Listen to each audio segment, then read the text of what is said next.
오늘 함께 나눌 말씀은 로마서 9장 14절에서 24절 말씀입니다. 로마서 9장 14절에서 24절 말씀 함께 교독하도록 하겠습니다. 그런즉 우리가 무슨 말을 하리요? 하나님께 불의가 있느냐? 그럴 수 없느니라. 모세에게 이르시되 내가 긍휼히 여길 자를 긍휼히 여기고 불쌍히 여길 자를 불쌍히 여기리라 하셨으니, 그런즉 원하는 자로 말미암음도 아니요 다른 박질하는 자로 말미암음도 아니요 오직 긍휼히 여기시는 하나님으로 말미암음이니라. 내가 이 일을 위하여 너를 세웠으니 곧 너로 말미암아 내 능력을 보이고 내 이름이 온 땅에 전파되게 하려 함이라 하셨으니, 그런즉 하나님께서 하고자 하시는 자를 긍휼히 여기시고 하고자 하시는 자를 완악하게 하시느니라. 혹 내가 네게 말하기를 그러면 하나님이 어찌하여 허물하시느냐? 누가 그 뜻을 대적하느냐 하리니, 이 사람아 내가 누구이기에 감히 하나님께 반문하느냐? 지음을 받은 물건이 지은 자에게 어찌 나를 이같이 만들었느냐 말하겠느냐? 토기장이가 진흙 한 덩이로 하나는 귀히 쓸 그릇을 하나는 천히 쓸 그릇을 만들 권한이 없느냐? 만일 하나님이 그의 진노를 보이시고 그의 능력을 알게 하고자 하사 멸하기로 준비된 진노의 그릇을 오래 참으심으로 관용하시고, 또한 영광 받기로 예비하신 바 긍휼의 그릇에 대하여 그 영광의 풍성함을 알게 하고자 하셨을지라도 무슨 말을 하리요? 이 그릇은 우리니 곧 유대인 중에서뿐 아니라 이방인 중에서도 부르신 자니라. 아멘. 오늘 본문은 그렇다면 하나님이 불의하신 것이 아니냐라는 질문으로, 그런 문제제기로 시작을 하고 있습니다. 14절입니다. 그런즉 우리가 무슨 말을 하리요? 하나님께 불의가 있느냐? 그럴 수 없느니라. 어제 본문에서 이어지는 내용이죠. 앞부분에서 하나님이 이스마엘과 에서는 배제하시고 이삭과 야곱에게만 약속을 주셨다라고 기록을 하고 있는데, 만약 그렇다면 바울 너의 말대로라면 하나님이 불의하신 것 아니냐, 불공평하신 것 아니냐, 이런 문제 제기를 하고 있는 겁니다. 그리고 그에 대한 답을 제시하기 위해서 이런 질문으로 시작을 하고 있는 겁니다.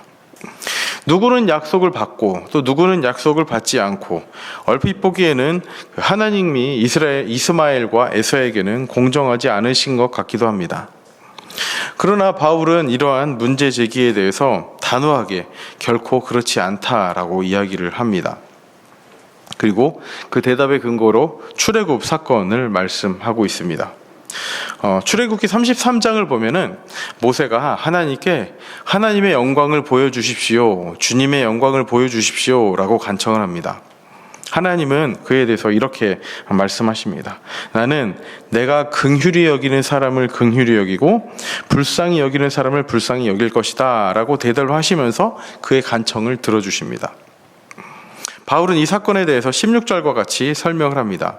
그런즉 원하는 자로 말미암음도 아니요 다른 박질하는 자로 말미암음도 아니요 오직 긍휼히 여기시는 하나님으로 말미암음이니라.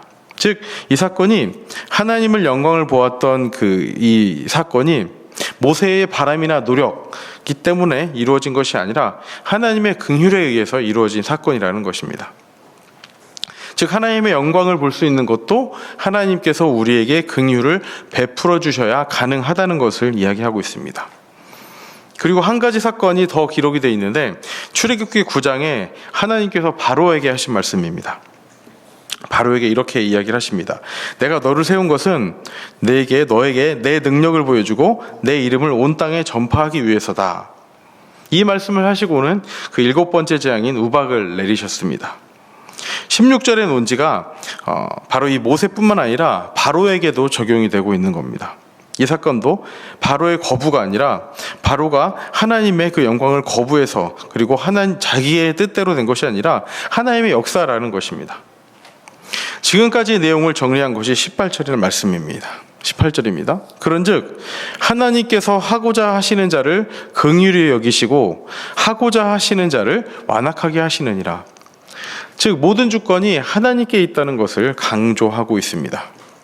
모세는 이스라엘 민족을 대표하는 인물이고요, 또 바로는 그 애굽 민족, 즉 이방 민족을 대표하는 인물입니다. 하나님은 국적을 뛰어넘어서 선택하신 백성에게만 하나님이 아니시라 온 땅에 역사하시고 온 땅을 이끄시는 그런 주관하시는 하나님이신 것을 드러내고 있는 것입니다. 그리고 바울은 이제 점점 더 논리를 전개해가고 있습니다. 이런 이야기에 한 가지 더 질문이 생길 수 있다라고 예상을 했습니다. 하나님이 모든 것을 당신 마음대로 하신다면 어째서 사람에게 책임을 물으신단 말인가? 대체 어떤 사람이 그분의 뜻에 맞설 수 있단 말이냐? 이런 이의를 제기할 수 있다고 생각을 해서 여기에 대한 대답을 미리 준비하고 있습니다. 하나님이 바로를 주권적으로 완고하게 하셨다면 그것은 하나님의 책임이지 어떻게 바로의 책임이 될 수 있느냐? 그런 말인 것입니다. 여기에 이제 하나님의 절대 주권 그리고 사람의 책임이라는 어려운 문제가 이제 대두됩니다. 바울은 이 문제에 대해서 두 가지를 제시합니다. 첫 번째는요, 하나님은 귀한 그릇과 천한 그릇을 만들 수 있는 절대 주권을 갖고 계시다라는 것입니다. 21절입니다. 토기장이가 진흙 한 덩이로 하나는 귀히 쓸 그릇을 하나는 천히 쓸 그릇을 만들 권한이 없느냐? 그리고 다른 하나는 하나님이 진노의 그릇에게는 오래 참으심으로 관용을 보이시고 긍휼의 그릇에게는 영광을 베푸신다는 것입니다.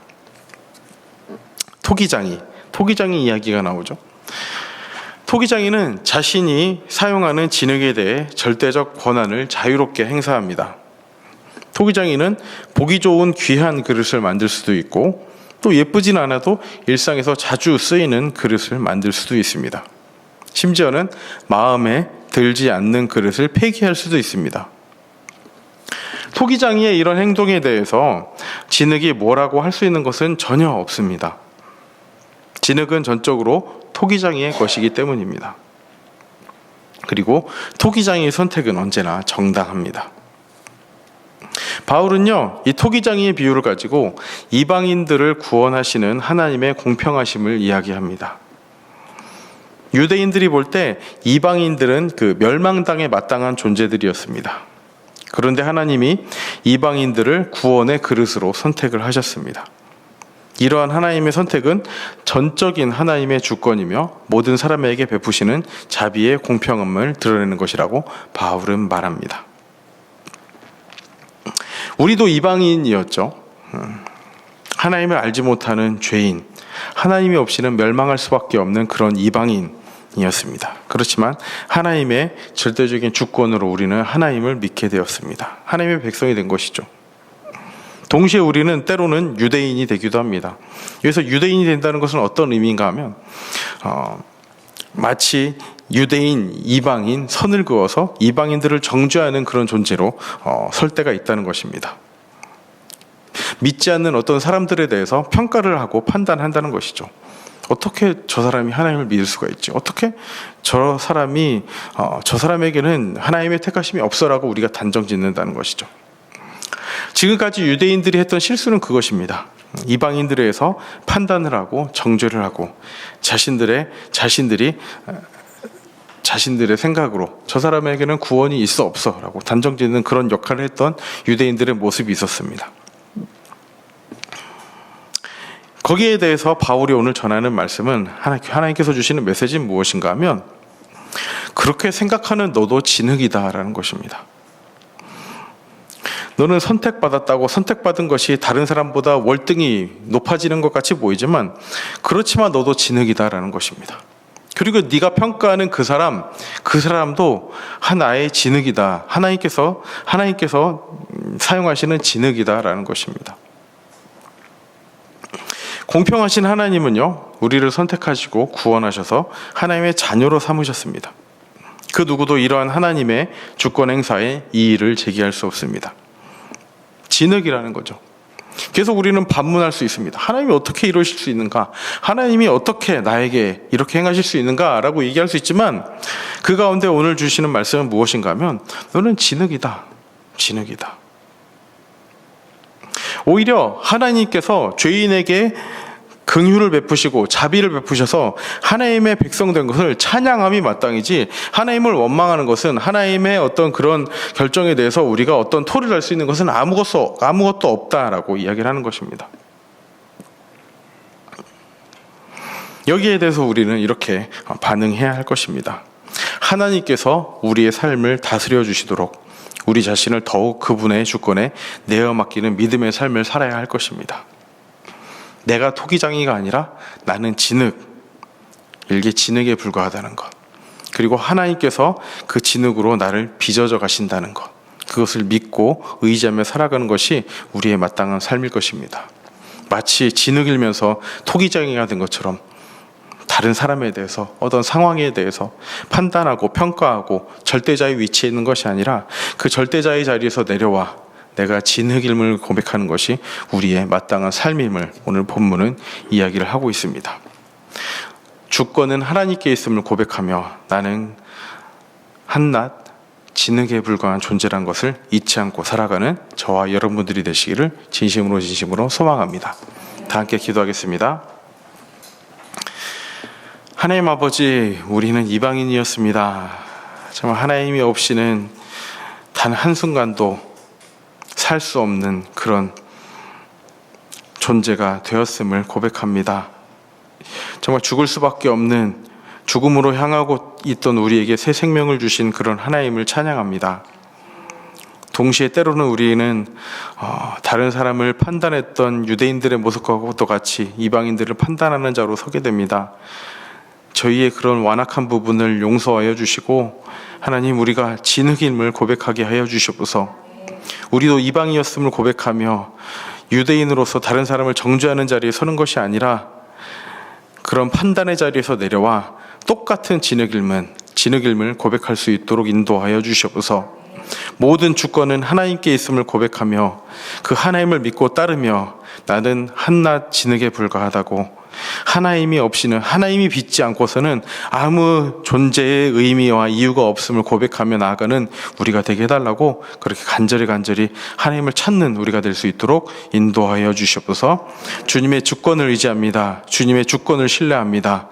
판단자의 자리에서 내려와 진흙임을 고백하면 우리가 될 수 있도록 인도하여 주시옵소서. 감사드리며 예수님의 이름으로 기도합니다.